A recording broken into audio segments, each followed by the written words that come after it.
بسم الله الرحمن الرحيم ياسين والقرآن الحكيم إنك لمن المرسلين على صراط مستقيم تنزيل العزيز الرحيم لتنذر قوما ما أنذر آباؤهم فهم غافلون لقد حق القول على أكثرهم فهم لا يؤمنون إنا جعلنا في أعناقهم أغلالا فهي إلى الأذقان فهم مقمحون وجعلنا من بين أيديهم سدا ومن خلفهم سدا فأغشيناهم فهم لا يبصرون وسواء عليهم أأنذرتهم أم لم تنذرهم لا يؤمنون إنما تنذر من اتبع الذكر وخشي الرحمن بالغيب فبشره بمغفرة وأجر كريم إنا نحن نحيي الموتى ونكتب ما قدموا وآثارهم وكل شيء أحصيناه في إمام مبين واضرب لهم مثلا أصحاب القرية إذ جاءها المرسلون إذ أرسلنا إليهم اثنين فكذبوهما فعززنا بثالث فقالوا إنا إليكم مرسلون قالوا ما أنتم إلا بشر مثلنا وما أنزل الرحمن من شيء إن أنتم إلا تكذبون قالوا ربنا يعلم إنا إليكم لمرسلون وما علينا إلا البلاغ المبين قالوا إنا تطيرنا بكم لئن لم تنتهوا لنرجمنكم وليمسنكم منا عذاب أليم قالوا طائركم معكم أئن ذكرتم بل أنتم قوم مسرفون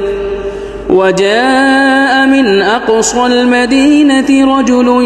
يسعى قال يا قوم اتبعوا المرسلين اتبعوا من لا يسألكم أجرا وهم مهتدون وما لي لا أعبد الذي فطرني وإليه ترجعون أأتخذ من دونه آلهة إن يردني الرحمن بضر لا تغن عني شفاعتهم شيئا ولا ينقذون إني إذا لفي ضلال مبين إني آمنت بربكم فاسمعون قيل ادخل الجنة قال يا ليت قومي يعلمون بما غفر لي ربي وجعلني من المكرمين وما أنزلنا على قومه من بعده من جند من السماء وما كنا منزلين إن كانت إلا صيحة واحدة فإذا هم خامدون يا حسرة على العباد ما يأتيهم من رسول إلا كانوا به يستهزئون ألم يروا كم أهلكنا قبلهم من القرون أنهم إليهم لا يرجعون وإن كل لما جميع لدينا محضرون وآية لهم الأرض الميتة أحييناها وأخرجنا منها حبا فمنه يأكلون وجعلنا فيها جنات من نخيل وأعناب وفجرنا فيها من العيون ليأكلوا من ثمره وما عملته أيديهم أفلا يشكرون سبحان الذي خلق الأزواج كلها مما تنبت الأرض ومن أنفسهم ومما لا يعلمون وآية لهم الليل نسلخ منه النهار فإذا هم مظلمون والشمس تجري لمستقر لها ذلك تقدير العزيز العليم والقمر قدرناه منازل حتى عاد كالعرجون القديم لا الشمس ينبغي لها أن تدرك القمر ولا الليل سابق النهار وكل في فلك يسبحون وآية لهم أنا حملنا ذريتهم في الفلك المشحون وخلقنا لهم من مثله ما يركبون وإن نشأ نغرقهم فلا صريخ لهم ولا هم ينقذون إلا رحمة منا ومتاعا إلى حين وإذا قيل لهم اتقوا ما بين أيديكم وما خلفكم لعلكم ترحمون وما تأتيهم من آية من آيات ربهم إلا كانوا عنها معرضين وإذا قيل لهم أنفقوا مما رزقكم الله قال الذين كفروا للذين آمنوا أنطعم من لو يشاء الله أطعمه إن أنتم إلا في ضلال مبين ويقولون متى هذا الوعد إن كنتم صادقين ما ينظرون إلا صيحة واحدة تأخذهم وهم يخصمون فلا يستطيعون توصية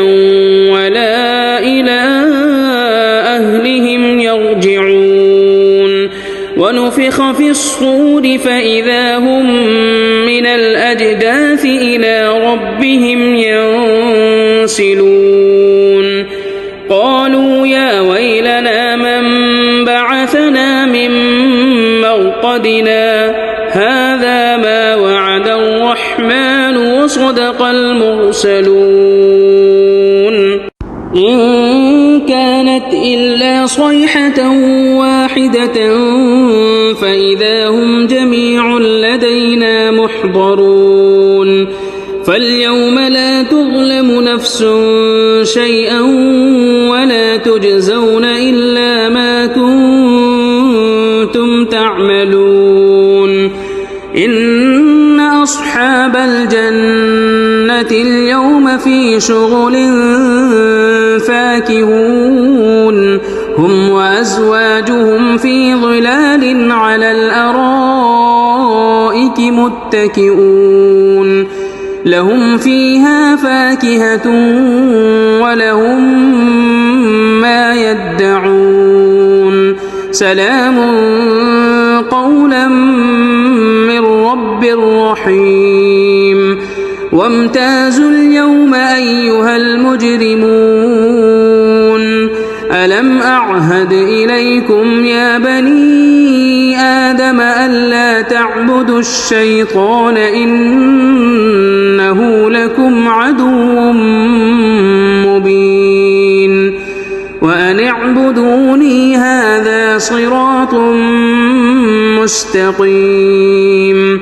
ولقد أضل منكم جبلا كثيرا أفلم تكونوا تعقلون هذه جهنم التي كنتم توعدون اصلوها اليوم بما كنتم تكفرون اليوم نختم على أفواههم وتكلمنا أيديهم وتشهد أرجلهم بما كانوا يكسبون ولو نشاء لطمسنا على أعينهم فاستبقوا الصراط فأنى يبصرون ولو نشاء لمسخناهم على مكانتهم فما استطاعوا مضيا ولا يرجعون ومن نعمره ننكسه في الخلق أفلا يعقلون وما علمناه الشعر وما ينبغي له إن هو إلا ذكر وقرآن مبين لينذر من كان حيا ويحق القول على الكافرين أولم يروا أنا خلقنا لهم مما عملت أيدينا أنعاما فهم لها مالكون وذللناها لهم فمنها ركوبهم ومنها يأكلون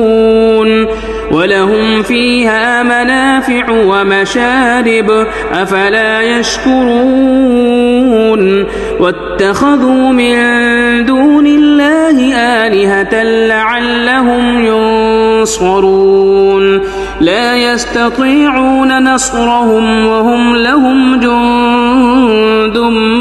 محضرون فلا يحزنك قولهم إنا نعلم ما يسرون وما يعلنون أولم ير الإنسان أنا خلقناه من نطفة فإذا هو خصيم مبين وضرب لنا مثلا ونسي خلقه قال من يحيي العظام وهي رميم قل يحييها الذي أنشأها أول مرة وهو بكل خلق عليم الذي جعل لكم من الشجر الأخضر نارا فإذا أنتم منه توقدون أوليس الذي خلق السماوات والأرض بقادر على أن يخلق مثلهم بلى وهو الخلاق العليم إنما أمره كن فيكون فسبحان الذي بيده ملكوت كل شيء وإليه ترجعون. بسم الله الرحمن الرحيم. الرحمن علم القرآن خلق الإنسان علمه البيان. الشمس والقمر بحسبان والنجم والشجر يسجدان والسماء رفعها ووضع الميزان ألا تطغوا في الميزان وأقيموا الوزن بالقسط ولا تخسروا الميزان والأرض وضعها للأنام فيها فاكهة والنخل ذات الأكمام والحب ذو العصف والريحان فبأي آلاء ربكما تكذبان. خلق الإنسان من صلصال كالفخار وخلق الجان من مارج من نار فبأي آلاء ربكما تكذبان. رب المشرقين ورب المغربين فبأي آلاء ربكما تكذبان.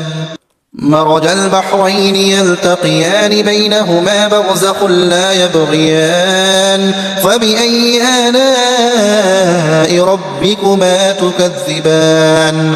يخرج منهما اللؤلؤ والمرجان فبأي آلاء ربكما تكذبان.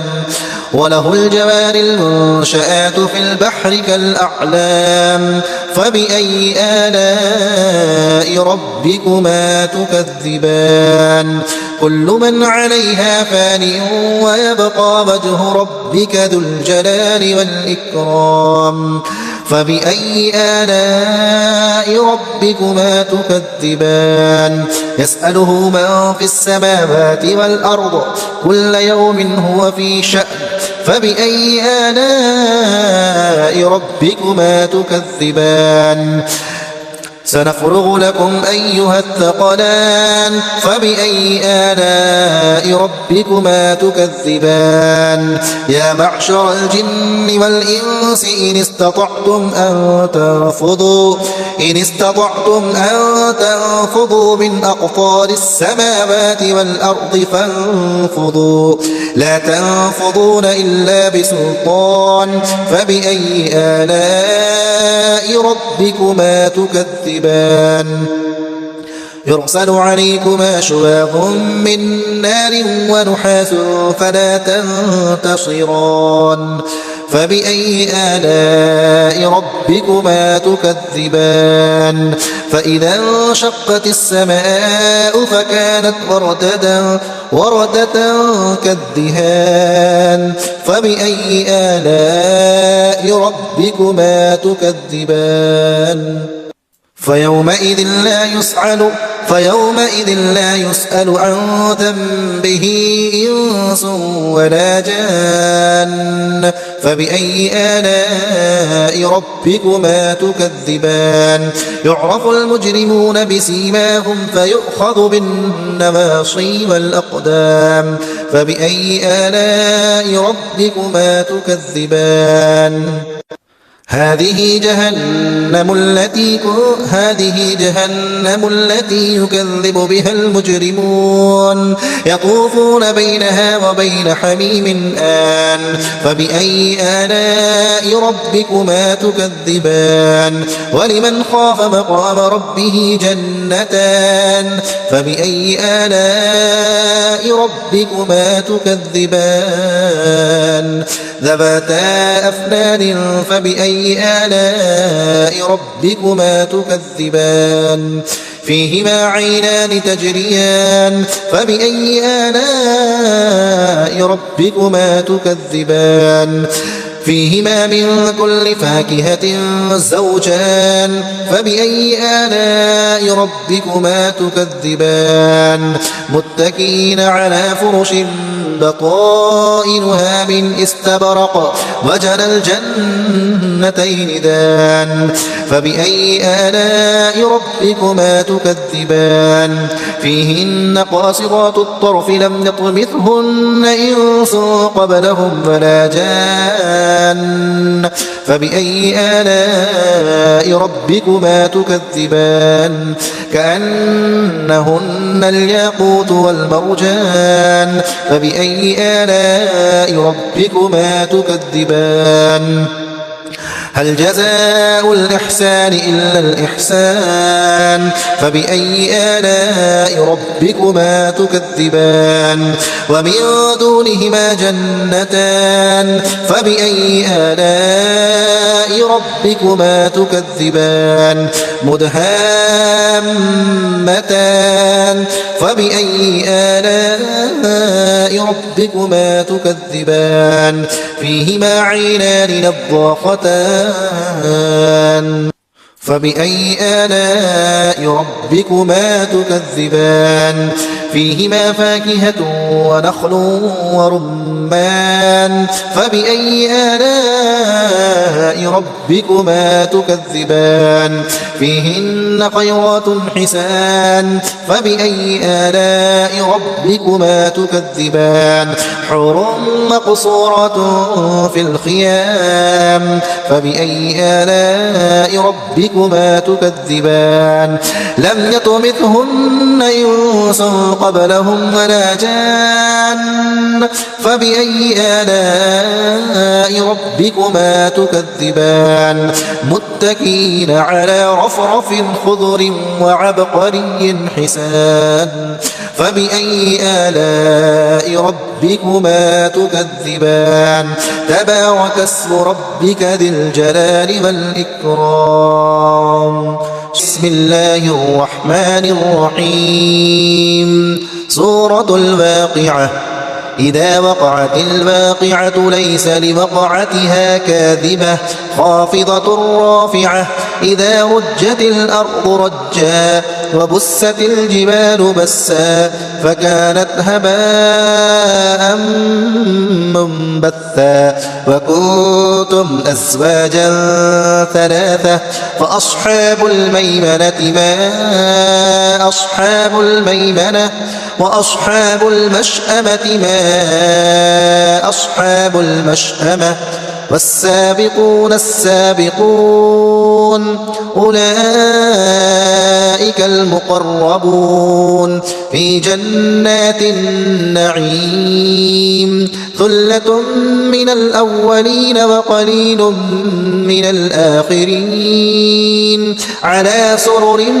موضونة متكئين عليها متقابلين يطوف عليهم ولدان مخلدون بأكواب وأباريق وكأس من معين لا يصدعون عنها ولا ينزفون وفاكهة مما يتخيرون ولحم طير مما يشتهون وحور عين كأمثال اللؤلؤ المكنون جزاء بما كانوا يعملون لا يسمعون فيها لغوا ولا تأثيما إلا قيلا سلاما سلاما وأصحاب اليمين ما أصحاب اليمين في سدر مخضود وطلح منضود وظل ممدود وماء مسكوب وفاكهة كثيرة لا مقطوعة ولا ممنوعة وفرش مرفوعة إنا أنشأناهن إنشاء فجعلناهن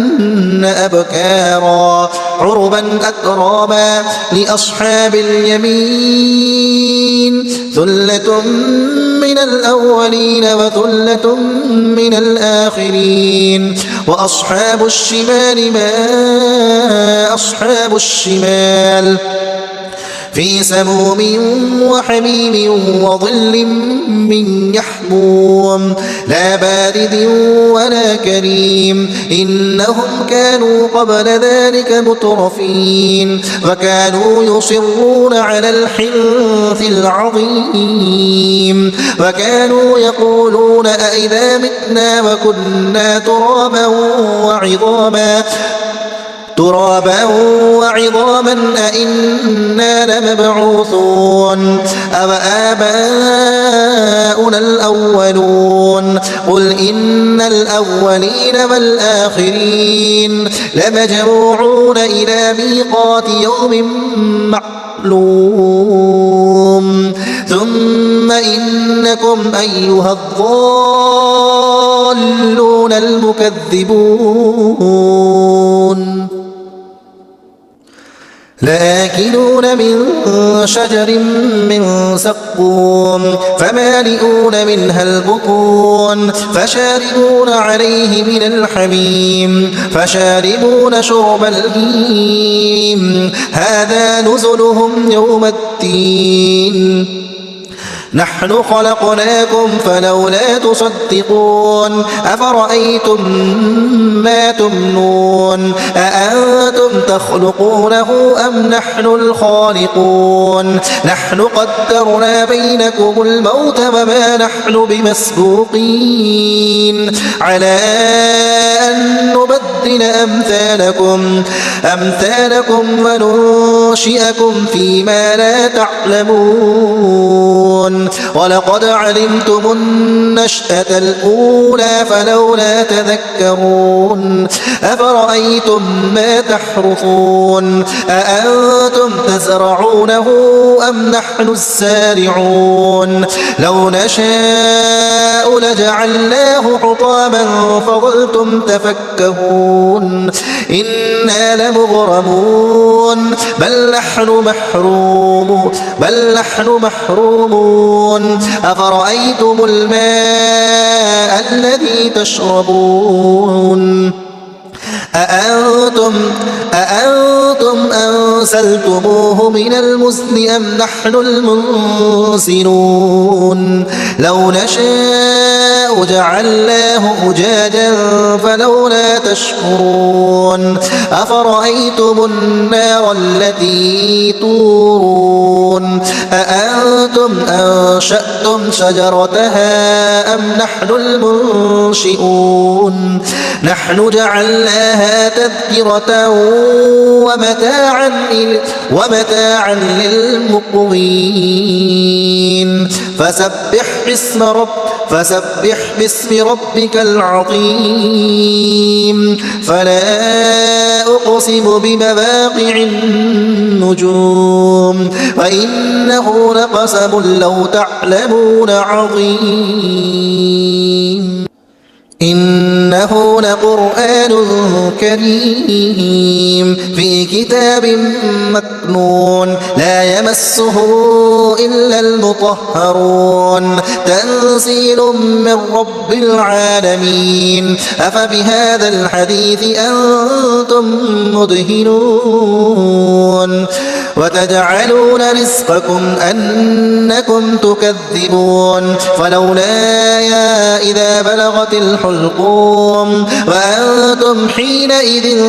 تنظرون ونحن أقرب إليه منكم ولكن لا تبصرون فلولا إن كنتم غير مدينين ترجعونها إن كنتم صادقين فأما إن كان من المقربين فروح وريحان وجنة نعيم وأما إن كان من أصحاب اليمين فسلام لك من أصحاب اليمين وأما إن كان من المكذبين إن كان من المكذبين الضالين فنزل من حميم وتصلية جحيم إن هذا لهو حق اليقين فسبح باسم ربك العظيم بسم الله الرحمن الرحيم تبارك الذي بيده الملك وهو على كل شيء قدير الذي خلق الموت والحياة ليبلوكم أيكم أحسن عملا وهو العزيز الغفور الذي خلق 7 سماوات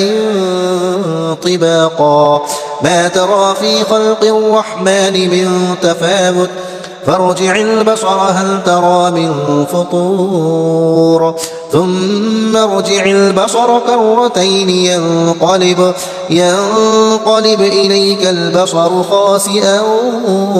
وهو حسير ولقد زينا السماء الدنيا بمصابيح وجعلناها رجوما للشياطين وأعتدنا لهم عذاب السعير وللذين كفروا بربهم عذاب جهنم وبئس المصير إذا ألقوا فيها سمعوا لها شهيقا وهي تفور تكاد تميز من الغيظ كلما ألقي فيها فوج سألهم خزنتها ألم يأتكم نذير قالوا بلى قد جاءنا نذير فكذبنا وقلنا ما نزل الله من شيء إن أنتم إلا في ضلال كبير وقالوا لو كنا نسمع أو نعقل ما كنا في أصحاب السعير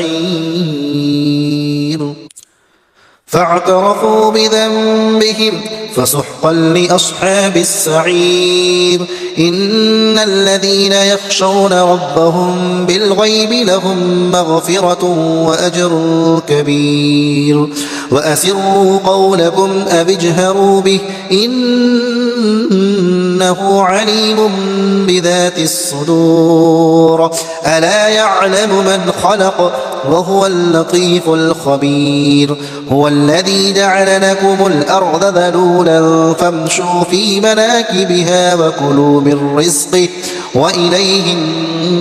النشور أأمنتم من في السماء أن يخسف بكم الأرض فإذا هي تمور أم أمنتم من في السماء أن يرسل عليكم حاصبا فستعلمون كيف نذير ولقد كذب الذين من قبلهم فكيف كان نكير أولم يروا إلى الطير فوقهم صافات ويقبضن ما يمسكهن إلا الرحمن إنه بكل شيء بصير أمن هذا الذي هو جند لكم ينصركم من دون الرحمن إن الكافرون إلا في غرور أمن هذا الذي يرزقكم إن أمسك رزقه بل لجوا في عتو ونفور أفمن يمشي مكبا على وجهه أهدى